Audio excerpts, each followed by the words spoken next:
Dear learner, the topic of today's session is Introduction to Tablet Dosage Form. Myself, Dr. P.D. Chaudhary, Professor and Principal at Modern College of Pharmacy, Nigadi, Pune 44. The learning outcomes of today's session.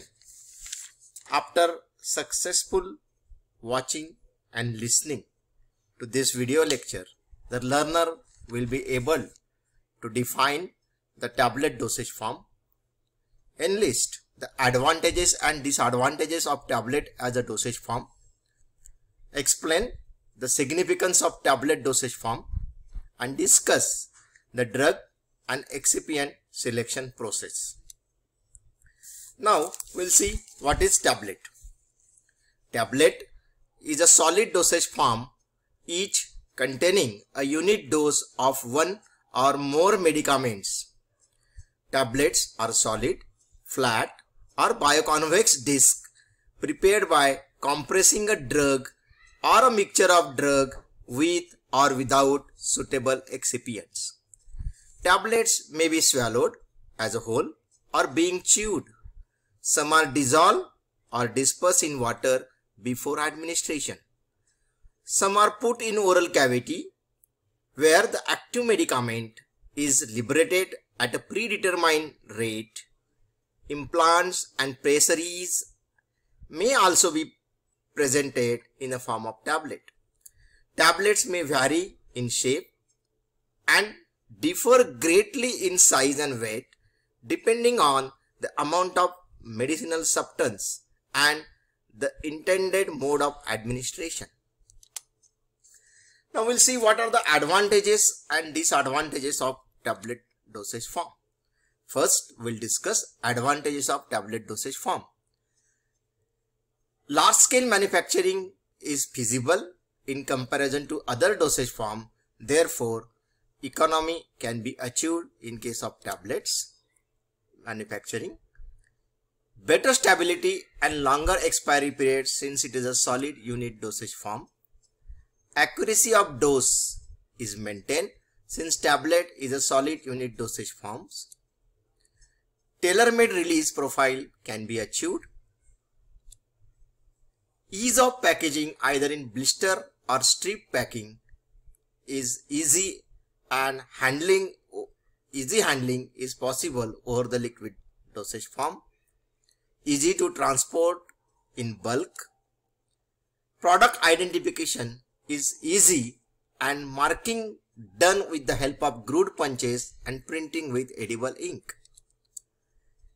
Different types of tablets are available like buccal tablets, floating tablets, colon targeted tablets, effervescent tablet, dispersible tablet, soluble and chewable tablets, etc. In comparison to capsules, tablets are more tamper proof. Tablets are convenient to administer so far as patient acceptability is concerned. Very good consumer acceptability to this dosage form, and it is possible that we can mask the unpleasant taste of drug by coating. Now let us see what are the disadvantages of tablet. It is difficult to convert a high dose, poorly compressible active pharmaceutical ingredient into a tablet of suitable size for human use. Difficult to formulate a drug with a poor weightability, slow dissolution into a tablet dosage form. Slow onset of action as compared to the parenterals, liquid orals and capsules. The amount of liquid drug, examples vitamin E, simethicone, that can be trapped into tablet is very less. Difficult to swallow for the kids, terminally ill and geriatric patient. Patient undergoing a radiotherapy cannot swallow the tablet. These are the disadvantages of tablet dosage form. Now it is a time for reflection spot. Dear learner, take a pause and think. Why do we need to convert an active pharmaceutical ingredient into suitable dosage form?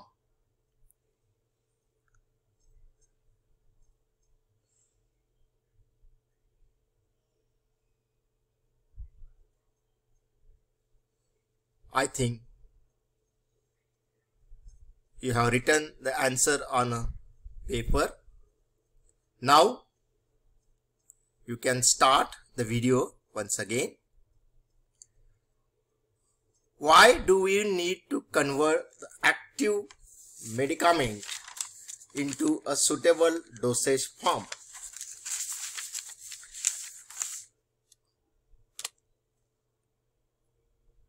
The need to convert an active pharmaceutical ingredient into suitable dosage form because the active pharmaceutical ingredients are used for the treatment of disease or for prophylactic purpose. An active pharmaceutical ingredients may exist in solid, liquid or semi-solid form. They are rarely prescribed to the patient such that is without adding excipients, since the desired effect may not be obtained. Patient acceptability can be improved by controlling the organoleptic properties. Dosage form provides the desired therapeutic level of a drug. Moreover, if you see the drug selection process depends upon the pre-formulation study and therapeutic action of that particular drug. There are some other factors which can be considered in pre-formulation study are properties of a drug, biopharmaceutical consideration, and influence of a factor such as manufacturing process, excipients, etc. The properties of drug need to be for the need of selection of drug in a manufacturing of tablet dosage form. It should be compatible with all the excipients, good flow property, good compressibility is needed, good organoleptic properties, high purity and high stability, particle size and particle size distribution, and optimum bulk powder properties. The second one is biopharmaceutical consideration. To select a proper drug for the tablet dosage form, the bioavailability, that is the amount of drug going into the biological circulation, which is very, very important.